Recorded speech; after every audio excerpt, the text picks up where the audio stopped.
Hi there, and welcome to Be a Global Citizen, the podcast that explores the concept of global citizenship through the lens of value-creating education.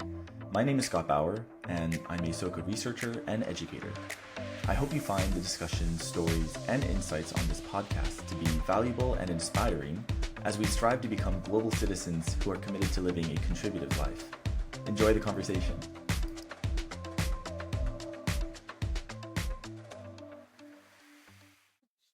Hey guys, I'm Chirag Patel, born and raised in Los Angeles, California.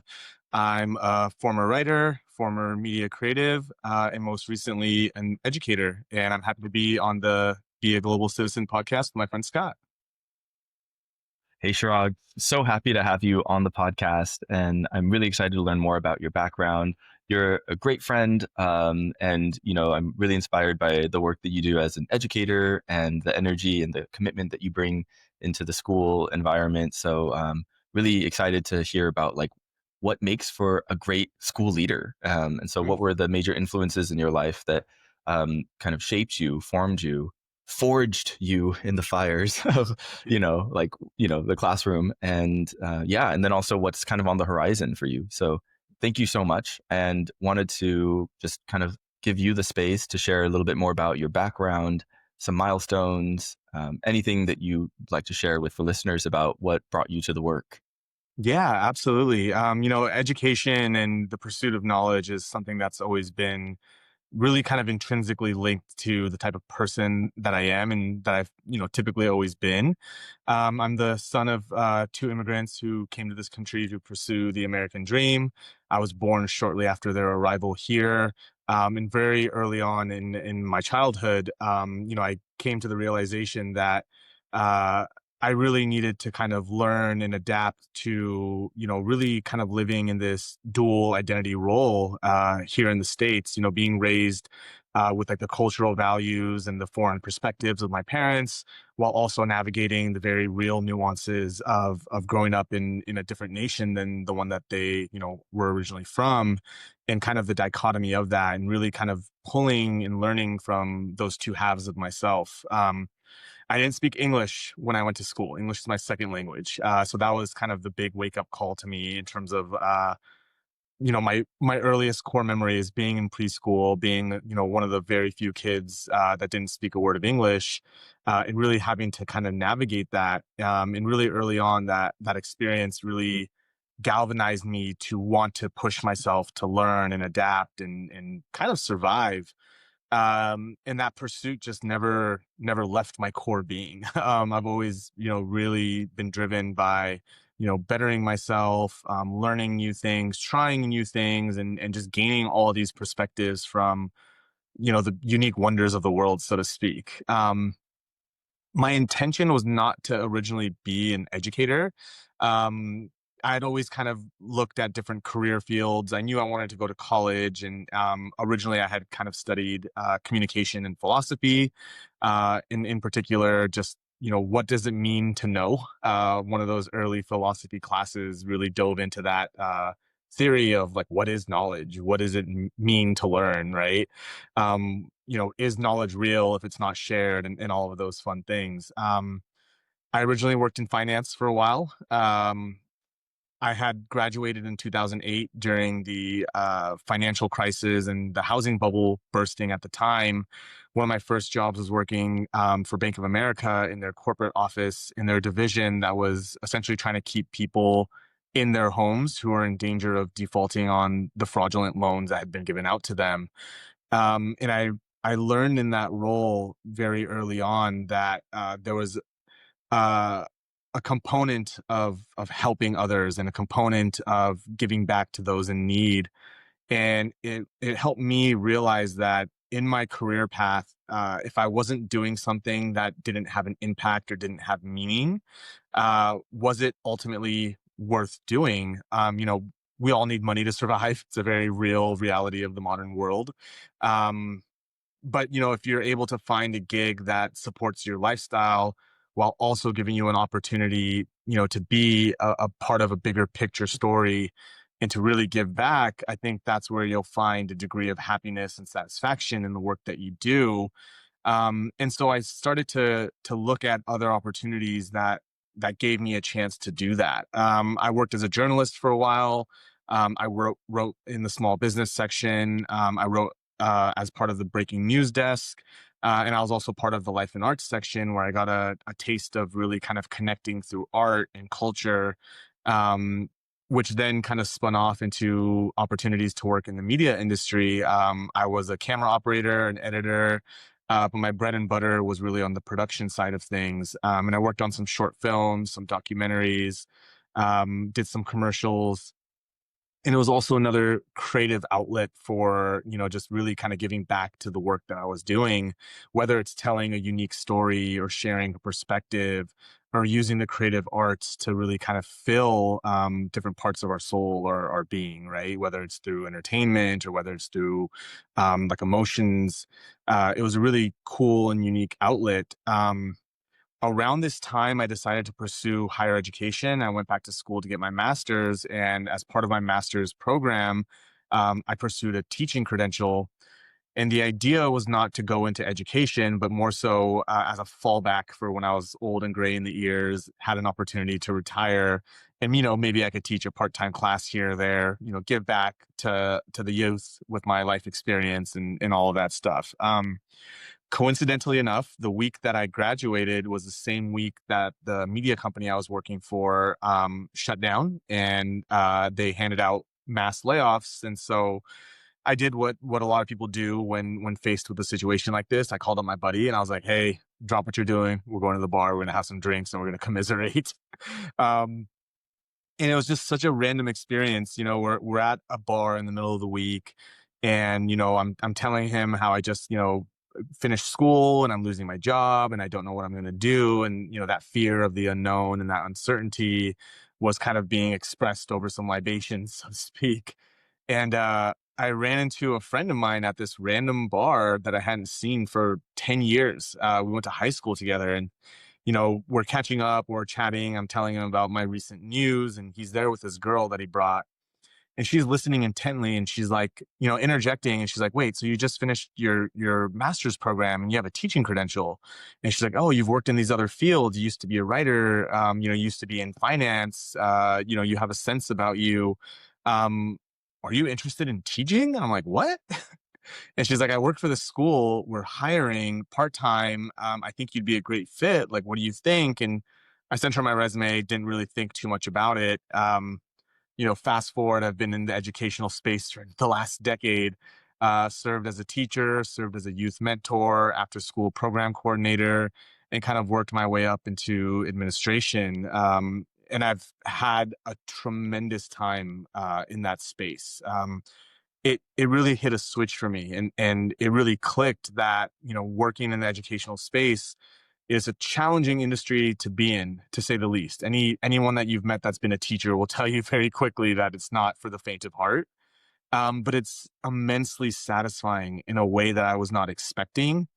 And I truly blinked and 10 years went by and I've been in this space, and it's been one of the great honors of my life to be able to kind of, give back to those in need, to be able to share wisdom and be a part of the success of young people, and just to continue my original love, just the pursuit of knowledge and the pursuit of my own growth, working with educators, working in an educational space.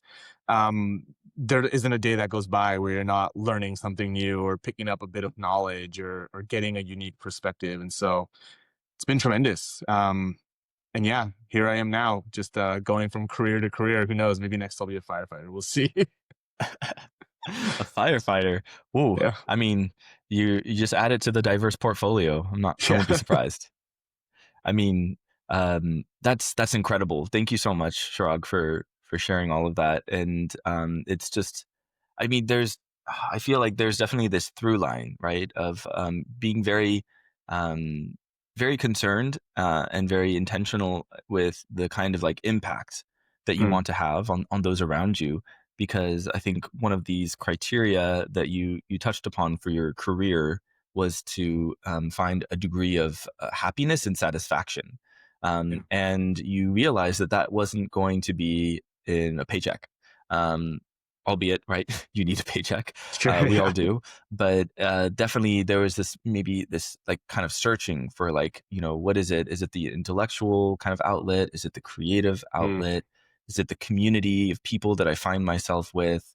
But then ultimately, where you landed up in education, I know that initially it was with Futures, and then Futures, right, became Fusion. yeah. And Futures both, Academy and Fusion Academy. Yeah. right.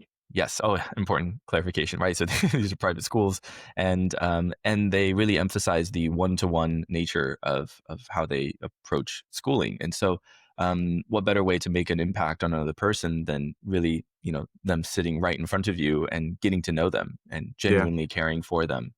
And I'm sure that being in that role meant a lot because, from what it sounds like in your upbringing, you probably felt misunderstood because of the language component, right?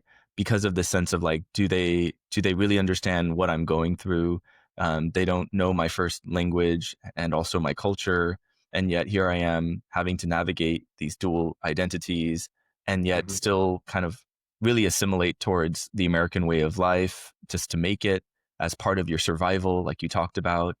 And so I'm curious because I kind of want to like rewind the clock a little bit more and understand that very formative time of your life in Yeah. Yeah. preschool where yeah, learning another language, probably everything seemed so confusing, and like maybe one thing works but then it doesn't work the second time, or maybe one friend gives you a certain kind of response, and then I don't know, I'm sure that there was just a lot of confusion through that period. But what what really helped you, aside from just the hustle of like learning quick and surviving like you said, but was Yeah. there any particular teacher or particular friend, or maybe it was the help of your family, but like what helps like anchor you and kind of like guide you through that confusion of just adapting quickly to a new environment?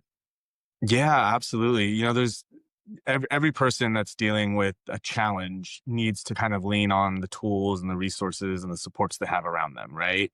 For me, first and foremost, were my parents. God bless them. They worked their lives to give me and my sister everything that we could have ever hoped for. And they were tough, and they really instilled this core value of like grit and resilience in me at a very young age. But they were also there when I needed help, when I needed support, and honestly when I needed a kick in the butt, right? So first and foremost, just them being there and being supportive was immensely valuable. And I think that core value of just resilience and grit was a key part of it, right? Giving up and quitting, not to say this in a negative way, but it's the easy route. It's the separation from the challenge. It's the distance from what's ailing you, so to speak.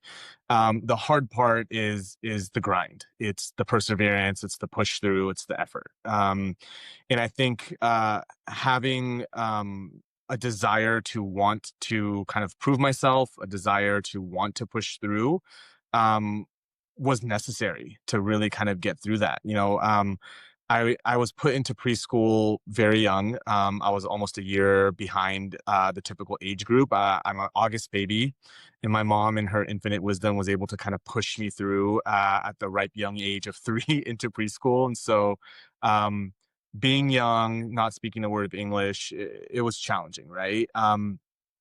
But I was in a school environment where, despite those handicaps, so to speak, I had very patient educators. I had very thoughtful and kind students around me that were willing to help. And when you're in a situation where it feels like do or die, you respond quickly, and English just started pouring out of me quicker than I anticipated. Right, after those first few months, I was able to communicate. After that first year, I was talking it up with the rest of them as best I could. Um, but yeah, I just really leaning on the support system of your community, and just really relying on your internal values and your internal characteristics, and having faith in those things was really key. Yeah, no, I mean, I feel, right, parents, right, they're the first teachers that we have. Yeah. Lifelong teachers, let and me tell you. lifelong, right? Yeah. And it's wonderful when I think especially as like, like a son or a daughter, like, right, like speaking of your own parents, you're able to identify core values that you really hold near and dear to yourself. Because it's a form of, appreciation of like, wow, like truly Yeah. that like I am who I am because of this that lesson, right? This core value that they passed on, and definitely, grit, resilience, being able to go from one industry to another job, and and then landing in education of all places. The one place that you didn't think you would go, and I find that so funny. Like you're like, oh, I Yeah. wasn't planning to be in education, and then the reason why you even like added the teacher credential was just as like a retirement or like backup Yeah. plan. Fallback. Like, yeah, Contingency plan. no. Wow. So, but you're so fortunate that you were able to do that because, Yeah. ultimately it led you back to that career where, like, deeper satisfaction from, knowing your impact and having those interactions with young people, I think it's really wonderful. But yeah, so uh, makes a lot of sense, right? I think immigrants in general tend to have that resilience piece very core to them, but it's, I Mm. think, more so like how you apply that in your own unique and case, Yeah. and yeah, and then kind of persevere, and then learn through those struggles. So I think that's really amazing. And one of the things that kind of got me thinking about with like you said your parents being a big influence, but I also think the other ring, right? Because of concentric circles, like parents are like closest to you and they're impacting you, but one step outside of that would be friends that we have along the way. And I'm sure there's probably so much you can speak to between like preschool up until like now, about like friends that have made a big impact on you.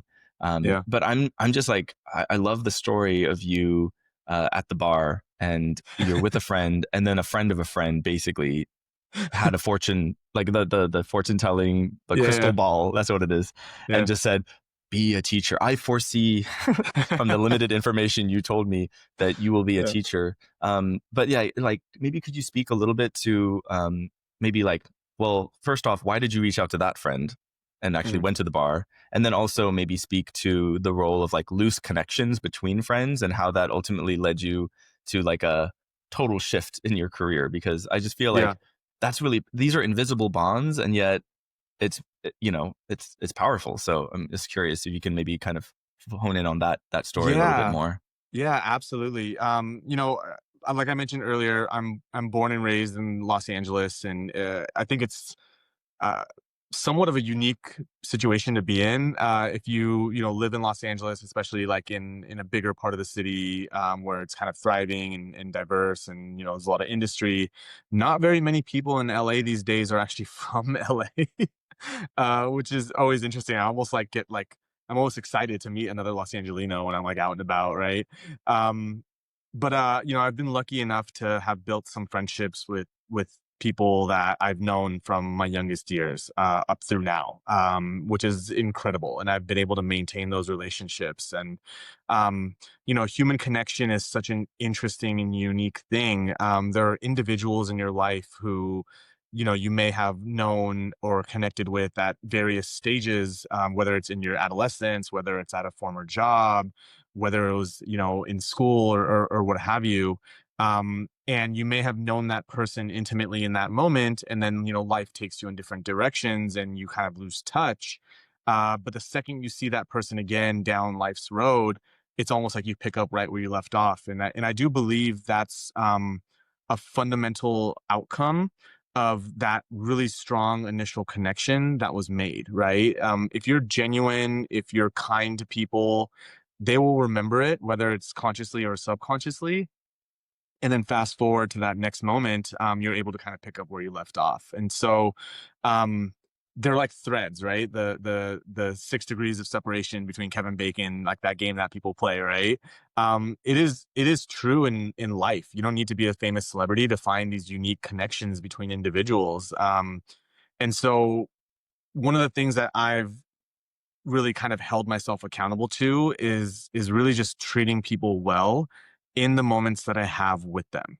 Whether it's small, whether it's fleeting, it could be a lifelong friendship. It could be, someone that I have a more intimate connection with. It could be someone that I'm in line with at the grocery store, right? If you're going to put out positive vibes, if you're going to put out, patience and kindness, in its own unique way, those same things will be reciprocated, because people are more likely to return the favor if they've received it from you initially. And so meeting that friend at the bar that I hadn't seen in 10 years, and then having that individual have their friend provide me an opportunity that turned my life in a different direction, was just through that genuineness of the connection. Me having that trust um, developed with that individual in their own way having trust developed with the other individual, were able to make that connection, right? The young lady who offered me the opportunity for this new job in this new career field trusted our mutual friend.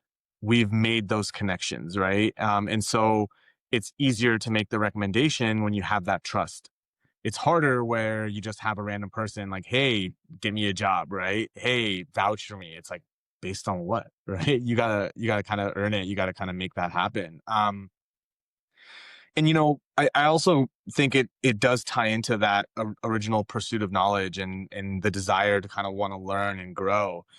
I was always fascinated by the unique differences of the individuals around me, and a lot of people joke, but if you look at like my close friend circle, it's literally like a cornucopia of the different ethnicities of the world. Like you can line us up, and it's like the shades of the rainbow going from like light to dark. But like when I was in, elementary school, middle school, high school, when I was in college, like when we go out today, I literally have random people comment like, what is happening here? Like, what is this like multi-diverse, like rainbow flag, like group of friends that you guys have? Like, how did that happen? And I think it's just from that genuine interest in getting to learn from people. And I think returning the favor, being willing to kind of share of myself and share of my experiences for those who are interested, you're able to build that uniqueness. Last thing I'll say is I don't take any of my friendships for granted. As I've gotten older, it becomes more and more challenging to want to kind of give up a free day to go do an event. This is going to sound really negative. It's not meant to be negative, but there are times when I'm like, oh, another baby shower, another engagement party, like, another, birthday dinner at a restaurant. It's like, I want a Saturday for me every once in a while. But I always tell myself, putting in the face time, it has value. People are going to remember that you showed up for them when they reached out to you to do so. I do think it's really important. So, lean into those small moments and those small opportunities. It can have big dividends and returns. There's a lot of wisdom that you were just spouting. Love that. Because, I don't think people really think about friendship in those kind of like deeper ways and value it and not just say they value it, but show through their actions Show through that their they actions, truly yeah. value. Right. Yeah. Yeah, when you were talking about like, so sometimes, on a Saturday, I say like, oh, I don't want to go to that baby shower. And another text message from Scott. Better leave him at red. No, Just kidding.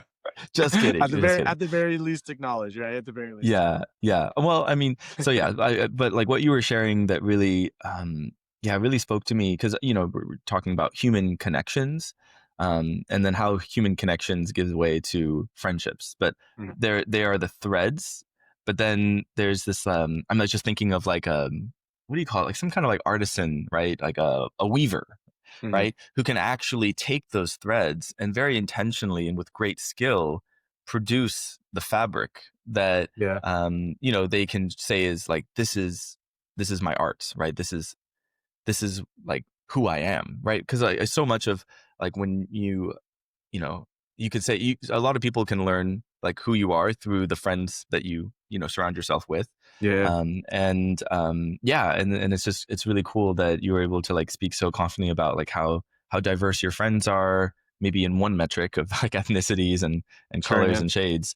But at the same time, right, there's something deeper like underneath that really bonds you to them, right? Like could be a particular movie, right? Or it could shared be interest, sports, right? Yeah. The shared interest side of it. or just kind of where you happen to be at that point in your life when you did initially connect. But the point for me that really stays with me, and this is probably like the hardest thing to do, is like showing up for others and Hmm. being fully present in those moments and not letting them just kind of slip away, because everyone's so busy. And I Yeah. think we tell ourselves in somewhat self-limiting ways that we have so much bandwidth, hence the give me a break on Saturday, like leave me Yeah. alone. um, but it's like in those moments that I think also ties back to your core values of like even resilience can and grit can be applied within friendships. Because I don't know Oh yeah. about you, but I've definitely had my share of like friends where I was like, you're kind of pissing me off, like, we're like, come on, man, what's up? And we just never know what's kind of fully happening on their end as well, because life gets True. messy. Yeah. But it's just so wonderful that you really put that effort in up front, and that a kind gesture, a kind word, even just a smile. Maybe it's just in passing, or maybe it's like a smile emoji. I don't know if you're texting, but like it goes a long way, right? People Yeah. want to be acknowledged. People want to feel connected, and yeah, and I think that's just like so important. I think as we Yeah. move further into adulthood. Yeah, I mean, um, it's an inherent human quality, right? Like we learn who we are as individuals and our place in the world through the external acknowledgments that we get, right? I had a professor when I was in college who had shared an anecdote with me that really, really resonated. We were talking about like homelessness and what the experience of being unhoused would be like for an individual, and we had talked about when you have someone on the street who is struggling, and they may have 100 people that pass by them in the day, and if even one of those individuals acknowledges them in the moment where they stop them, whether it's to ask for money or to ask for directions or ask for help, not everyone has the capacity to give back and help others, right? Whether it's mhm, a financial request, whether it's a time commitment, whatever it might be, everyone is struggling in their own way. But even the simple act of like stopping, acknowledging that individual, looking them in the eyes, and just having a brief conversation helps that individual know that they are still there, that people are mhm, still noticing them, that they have an inherent value, versus being passed by 100 people who refuse to look you in the eye, refuse to stop and say hello, treat you less than you are. What are the ramifications over time of that experience, right? And it's those small things of just acknowledgement that help us know who we are. So, like in a friendship, if you leave someone on red, you're basically putting them in a situation where they're turning the gears in their head and they're making assumptions. They don't know if you're busy. They don't know if you're ignoring them. They don't know if you're mad at them, right? They don't know if you don't care. And so you're either intentionally or unintentionally giving them the opportunity to kind of take something and run wild with it, as opposed to like, mhm, hey, I'll get back to you about that. Hey, mhm. really busy right now, let me follow up. Or hey, I'm not interested, whatever it might be. You get an opportunity to control the narrative, or at the very least acknowledge the individual who's reaching out to you, and giving them a degree of like concrete validation or understanding of the situation. I think it's very, very fundamental to all of our interpersonal relationships, right? Is acknowledgement. Yeah. Well, so yes, I totally agree with you. I've had my fair share of being left on red, and then vice versa as well. And I know that it can, lead us to think in many different ways of like what's going on, and they must not like me. But those are like, I would say, considerations, right? They go a long Mm, way in terms of making that effort. But like I think it's in the realm of education. It's like, well, were we taught to do that? Right? Was it mm. modeled for us ourselves? Or did you just, I mean, Chirag, and not everyone's like you. Were you just like, you just left the womb and you were just super kind and considerate and always texted people back right from the beginning? Is that what we're talking about? Are you just, special in that way? Or my question is like, how did you become a good friend? That's a great, great question. It's a learned experience. If you if you were to have met my teenage self, my young adolescent self, I was definitely a very different person than I am today. A lot more brash, a lot less patient, Definitely a lot more kind of like me oriented and self oriented as opposed to like other oriented or outwardly oriented. Um, but again, I think it comes with life experience. I think you have to kind of learn to do those things, learn to be a good friend, learn to acknowledge others, learn to give back, learn to be frugal or giving with your time. I don't think it's necessarily something that everyone is uniquely born with. Absolutely, there are people that are just inherently kind. To this day, I'm boggled by those people because I'm just like, wow, like you were just such a beautiful person. How? Why? For me, it was learned, right? I had to adapt those skills and really make them part of who I am through shared experience. Some of it has been mentorship and seeing others do it and the impact that it's had on me and those around them. um, I think in other situations, it was having the opportunity in my career to be in managerial positions where part of my, quote unquote job duty is to be in charge of others. And anyone who's been in a managerial position will know very quickly that you're not just managing the tasks of those who you support. You're managing personalities, you're managing needs, you're managing emotions, you're managing motivations, right? And so in that experience, you kind of learn to like not be self-focused, but be team oriented, right? I think sports was something that also helped me kind of learn how to work with others and be understanding of the needs of those around you and how to work together towards a collective goal.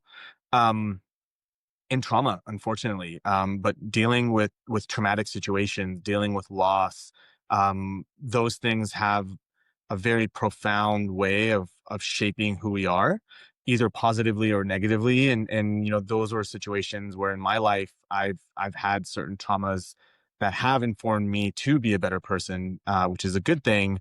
But the unfortunate reality is I had to go through a bad thing in order to gain that positive skill set. But all of that is to say that it is learned. And when you're dealing with these different experiences in your life, the one area where you do have control is what you're going to take from those experiences. If you're going to ruminate and be negative, if you're going to take an experience and your first thought is revenge or payback or getting even, that's what you're teaching yourself. And whether consciously or subconsciously, that's the type of person inevitably you will over time become. Versus, are you going to take a situation and look at the bright side, look at the positive, uh, take what you can take from it to help your own personal growth in a good direction, um, with intentionality and with effort. Uh, that's that's the hard part. That's where the work comes in. And so for me, I think I've become the person that I am today through those different experiences in my life and really challenging myself to find what I can and kind of add it to my repertoire to become the type of person that I ultimately have become today. Yeah, no, thank you so much for that very thoughtful answer. And I know it was a loaded question.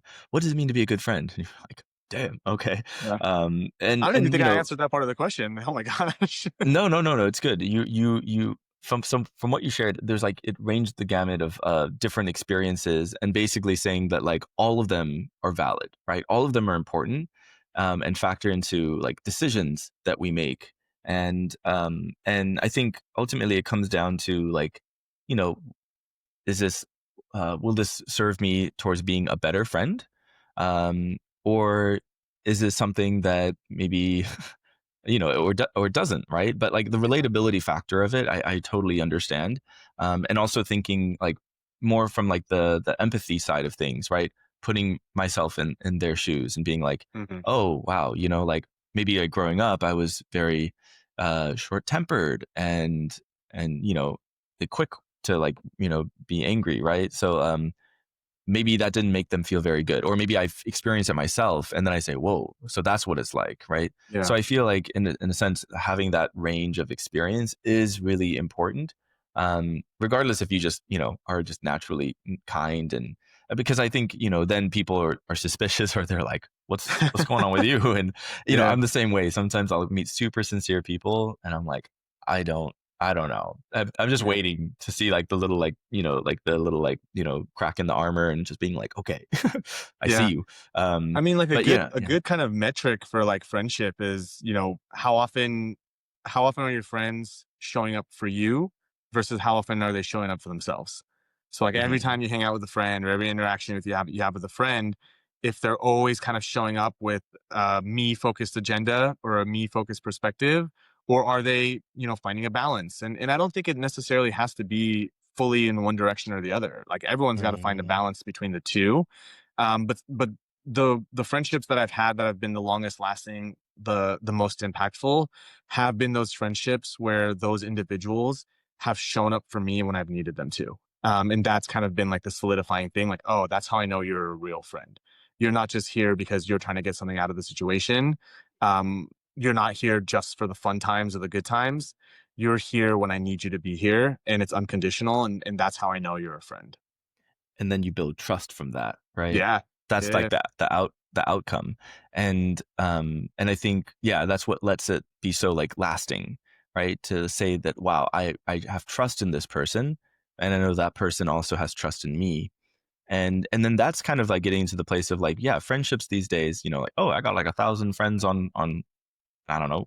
No one uses Facebook anymore, do they? Facebook, Instagram, It's a good TikTok, birthday whatever. reminder. That's about it. Yeah, exactly. Right. But there's no deeper value in that, right? Because you're not nurturing it and you're not thinking in this kind of way of like what I Mm, can do and what am I doing to show up for others and vice versa. But then like the deeper value comes in like those critical moments when you really need someone, right? I think yeah. about myself like, oh man, when I broke up with my, my girlfriend, and it's like, oh no, like the world is falling. And then you Mm, have that friend that's just like, yeah, I'm here, man. Like you're not a bad guy, or you're not, things are going to get better, or you're yeah. like, hey, let's go to that bar that Chirag went to. I hear it changes your life and your destiny. Like whatever you need, man. And yeah, I think that's so powerful, right? Showing up for others when it matters most. And you don't know, right? That's another thing too. You don't know if that was actually a critical moment. Maybe they were just calling you Mm. to say they, had really, they went to an Italian restaurant and it was delicious. And you're like, geez, okay, thanks, man. And you just hang up. But maybe, right? It's like you breaking up with someone, or you got fired, and you really need someone to just like talk it out with, or to hear you. Yeah. And so, I mean, I, I love this conversation about friendship and how that builds trust, because ultimately that is the kind of like fabric within society that really needs to be like strengthened more Mm, now than ever, yeah. like, now more than ever. And I do think that there, with especially the thread and like the fabric analogy, that speaks to a quality of like interconnectedness that actually can maybe serve as a bridge to the concept of global citizenship that I wanted to hear your thoughts about. Because I don't think it's necessarily the like, did you travel, all these places. I think it's something much more ordinary, Mm, but but what could be more like wondrous than having that friendship that's lasted decades, right, yeah. through thick and thin. But it starts ordinary. So I'm just curious, like, if that resonates with you, and then if you can expand on that a little bit more in the context of just what does it mean to be a global citizen. Yeah. Traveling the world is a very unique opportunity, and I fundamentally believe that every individual should take the opportunity at some time in their life to travel a part of the world that's so uniquely different than their home circumstance, because I think it's profound and I think it's very impactful. And I think it helps kind of break down some of the barriers of bias or mistrust, or even just ignorance, right? Um, but I don't think, to your point, you have to necessarily travel in order to be a global citizen. Even something as small as having a connection with another person immediately opens up your life experience to new perspectives, new ways of thinking, new ideas and new activities. Even if it's just through conversation, even if it's just through hanging out, you're naturally going to get something different because it's coming from an external source. And so, I think friendship is absolutely a key component to making yourself more worldly. Um, I mean, I think it's like the very least barrier of entry, right? Is that part of it. Global citizenry is such an interesting concept. And I think in our modern world, it has become almost mandatory to the human experience. We are so connected with one another across the globe in such infinitely, finite ways. Um, Something as small as social media, television, reading a book, those things can come from, anyone, anywhere, right? Our ability to access these things is instantaneous in a way that throughout human history has not always been. There was a time where it was the norm to grow up in whatever part of the world you grew up in, whether it's like a village or a city, uh, and just live and die there, right? And really be defined by that experience. And that's not a bad thing.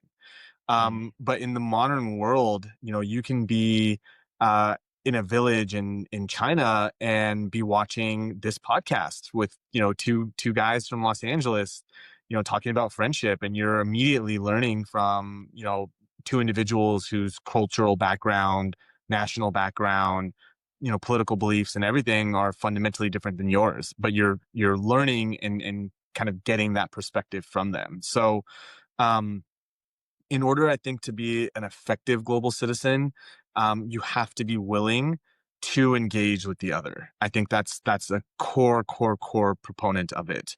And I think in doing so, you have to do it with an open mind. You kind of have to take the biases away. Um, you know, we as human beings will form our biases. We will form our opinions. What makes us us. It's what makes each individual unique. But I think it's important to not form those opinions or those biases or those perspectives until you had an opportunity to share, until you've had an opportunity to try, until you've had an opportunity to listen. And then from there, based on that experience, right, feel free to make your own opinion. I have nothing but respect for it. I think all global citizens kind of engage in the world around them with that fundamental tenet as their guiding force, being willing to try, being willing to listen, being willing to share. Um, you know, it's just such an interesting melting pot that we find ourselves in the modern world, where there's so many kind of voices that have an ability now to speak out into the void, um, where there's almost an overabundance of sharing. um, and I think what we're starting to lose a little bit in that is, I find that there are more and more people shouting into the void without the intention of someone else actually hearing. I think it's more so the act of the shout, whether it's for clout, whether it's to build a following, whether it's for likes, right? Whether it's from this feeling that my perspective is the right one or better than the others. I'm finding that we're kind of just throwing our perspectives into a vacuum, and in certain ways, we're forgetting how to listen and how to absorb and how to actually share and engage in that content. And so I think what my perspective is right now with global citizenry is really leaning into uh, that absorption part of it, right? Leaning into the listening, leaning into like the intentional kind of understanding and learning component of it. I think that's what makes a true global citizen, is really just kind of engaging in that way. Yeah, no, thank you so much, Shrug. And I completely agree with you. I do get this sense that people just want to shout into the void, and it's very attention grabbing, and it can be even somewhat reactionary as well. Yeah. Yeah. And quick to judge and to make a point and have it stick. But rarely do we have that that sense of measured introspection, where we're willing to like truly learn from another by listening, and being okay if it's not quite what you believe in, or if it's just totally different, because I don't think that, in terms of like, especially like where what we see happening in the world around us, that things are going to get better just by one person kind of having that domineering like effect of like, this is the narrative. I think in opposite sense, more people need to kind of have that own deeper sense of like, I know my voice. And, when you're confident in that, you don't have to shout it. You can share it in a very genuine way, but also have that sense of like engagement where it's like, yeah, you listen to them, but then you also have something very genuine to then follow it up. If that person is willing, because Yeah. sometimes maybe that's not the case. And I get that. It's hard though, because I mean, everything is so instantaneous in this world, and everyone is very quick to judge, and it's tensions can be running really high. So Hmm. is there, like, do you have any advice for someone who's trying to be a better listener, to absorb the message from another without it Mm. tainting them or influencing them in a negative way? I mean, Yeah. because the way you spoke about it, it sounded very nice and pleasant, but I think people get visceral responses to some of the messages that they do hear, some of the rhetoric. Like, what would you, tell a young person, or even just me as well? Like, I'm curious, like, how are you able to like take something in Hmm. and then, you know, I don't know, like, yeah, how do you become a better listener now? Is the Yeah. question. No, that, Yeah. yeah.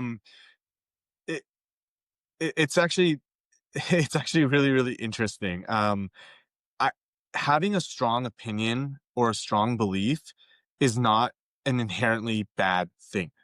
And it's okay to have a thought that is in disagreement or unaligned with the thoughts of another person. And I never want to put myself in a position to tell someone that they're wrong because they believe something that I don't, or they have an opinion that I don't share, or they have a perspective that doesn't gel with mine or is in direct conflict with my own. I don't think that's inherently a bad thing, regardless of how extreme that person's belief may be. They have the right to hold that belief. Um, but I think it's antithetical to being a true global citizen, meaning a person that's engaging in the society and the world around them, to allow themselves to be closed off from hearing another perspective or allowing another perspective to exist. And I think that's a fundamental part of it. So my advice to young people or to other people who may be kind of struggling with that is just to really challenge them to be open-minded, or at the very least be respectful of the other. And I think if we can do that, then we can kind of live in a place where there's a certain degree of harmony in our differences. The reality of the world is there will always be differences that will come into conflict, and one needs to win out in the other. We wouldn't have laws and militaries and police and societies if that wasn't the case, right? Um, but I think if we approach our navigation of these conflicting situations with open-mindedness, with respect, with a willingness to hear the other side of the coin, so to speak, um, I think that's a huge, huge first step. And at the end of it, if you still hold your original belief, that's okay, as long as you're willing to engage in the other and hear their perspective and keep an open mind and truly be willing to learn, right? Um, it requires work, and that's the hard part. And I think that's why a lot of people are unwilling to do so, because it requires effort. It requires you to put something forward without knowing that you're going to get the gratification or the result that you're seeking. And so my advice would be just really try to practice that perspective sharing. Try to hear others out. It's not easy. It can be painful, but if we lean into it with that understanding of that core kind of action point, I think we can make great, great strides and really just kind of coming together as a society. Yeah. No, thank you so much, Shrug, for sharing that. I think the key word from what you shared is like respect, Yeah. and being like the bigger person, right? Saying that regardless of what it is that you believe and how different it might actually be from what I where I stand, it's about respecting like what beliefs they have and like what led them to that, and yeah, just accepting it and being like, okay, Yeah. because again, like, I don't think it's gonna come from any kind of like level of persuasion of like what you actually say. Yeah. But I do think that the way you let them feel like acknowledged, going back to, even like the homeless, conversation of like people passing them up. I imagine that's probably something similar to like a lot of political debates happening right now. Yeah. People are just like politically homeless, just kind of like walking past each other, pretending like they don't see them, or even just doing downright nasty things and like kicking them.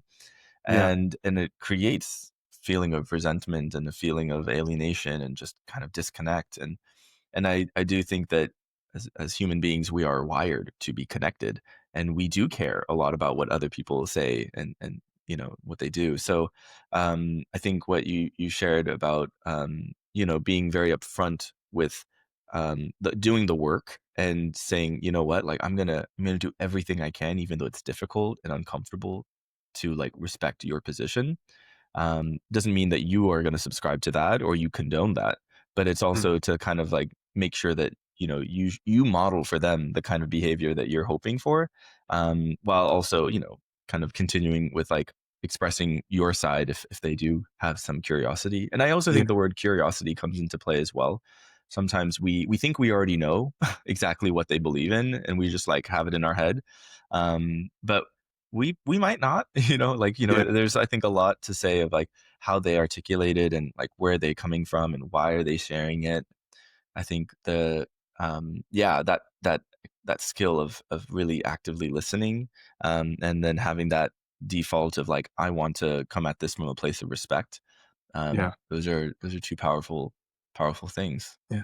And it's so interesting because one of the things that I find people do is in these conversations, they may think that they're respecting the other person's, opinion or perspective, or value point, but they're engaging in the dialogue or the discourse, not actively listening, but actively or subconsciously trying to persuade or change that person's opinion to fit their own, right?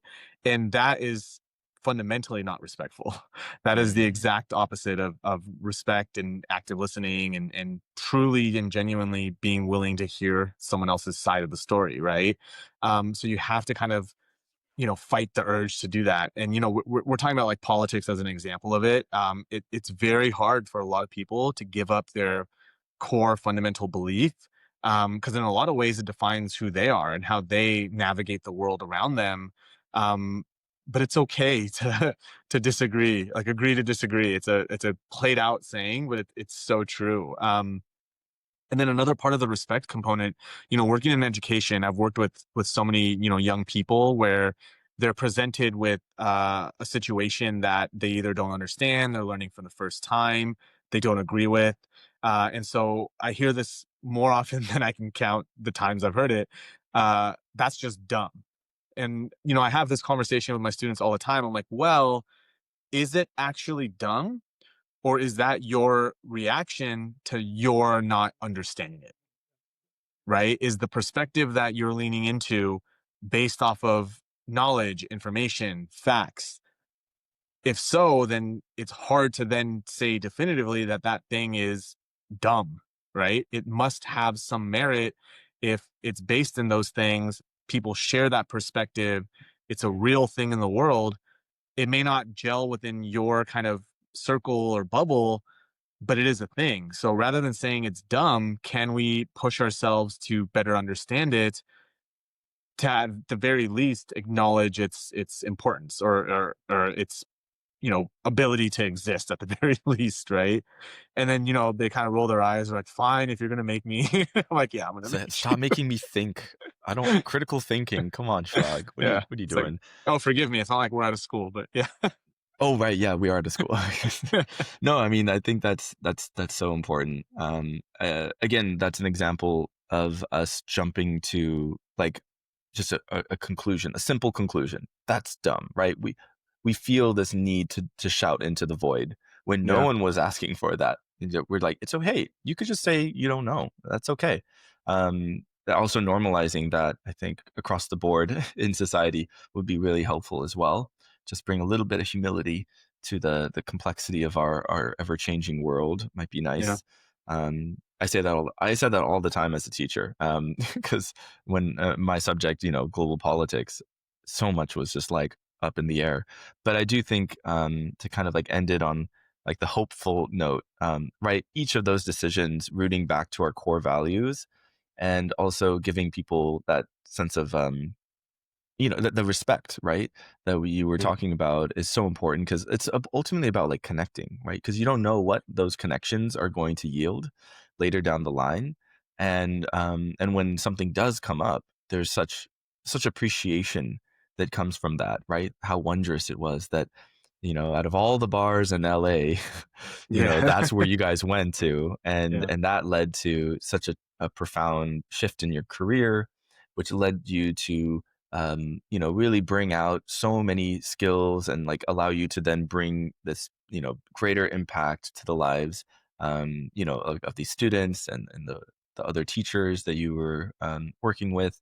So a lot of good things, and it's just very evident from our conversation about friendship that you really walk the talk, and I'm honored to be among the rainbow of friends that I don't know where I fall on that spectrum, but I'm super super happy that we can be connected in this way, and really appreciate you sharing your story, Shirag, with us. I found it very encouraging, and all that's left is to ask you the final question, which Okay. is book or movie recommendation, or any recommendation in general. But would Mm. love for you to share something with the listeners. Yeah, yeah, yeah. Great. Okay, that's fun, fun. I'm gonna recommend a film. It's one of my all-time favorite movies. And it kind of hits a couple of different areas, which is one of the reasons why I enjoy it so much. It's a very little known movie. It's called The Fall. It was directed by Tarsan Singh, who is a former like music video and commercial director, if I'm not mistaken. It stars Lee Pace. It's first and foremost an absolutely gorgeous, gorgeous film. It's shot with just a high degree of beauty in terms of like the backgrounds and like the cinematography, the shot selection. But the thing that I really, really enjoy about this movie is the story behind it. It's essentially without spoiling things too much, it's a series of fantastical stories that serve to tell a bigger overarching story. It's about an injured stuntman in a hospital who begins to tell a series of stories to a young child who's in the same emergency ward as him, in an effort to get her to do something for him. And so he's manipulating her by telling these fantastical stories. And through the progression of the film, you get to learn more and more about the different characters that inhabit like this hospital. And the stories themselves, they're like children's stories, but they're all shot and enacted by like the actors in the film. It's one of those movies where once you watch it from the beginning to the ending fundamentally changes the entire movie. So then when you watch it again, you see things and acknowledge things that you missed the first time. And it's just like really profound. So if you're interested in a fun movie, a really kind of thought provoking film, that would be the one that I would recommend, The Fall. Awesome. Yeah, I've never heard of it. But then again, you did say it was a little known film. And I know you to be the film buff. So definitely I'm gonna look into this, and It's a great movie. yeah, excited to watch it. So thank you so much, Shirag. It's been such a joy to learn more about your background, what what made you what made you the educator you are today. And yeah, and I definitely like enjoyed deepening my understanding of like what it means to be a good friend, and how to navigate the complexities of the world that we're living in. Yeah. So I wanted to give you the last word as before we sign off, but any final thought or last comment you'd like to share with the listeners? Yeah. Stop and smell the roses. Again, another cliched saying, but as I've kind of gotten older and my life has gotten busier and busier, having the opportunity to just stop and appreciate the space that I'm in, the people that I'm with, um, it makes me smile. So take whatever opportunities you can in your life to just stop and take it all in. It's worth it.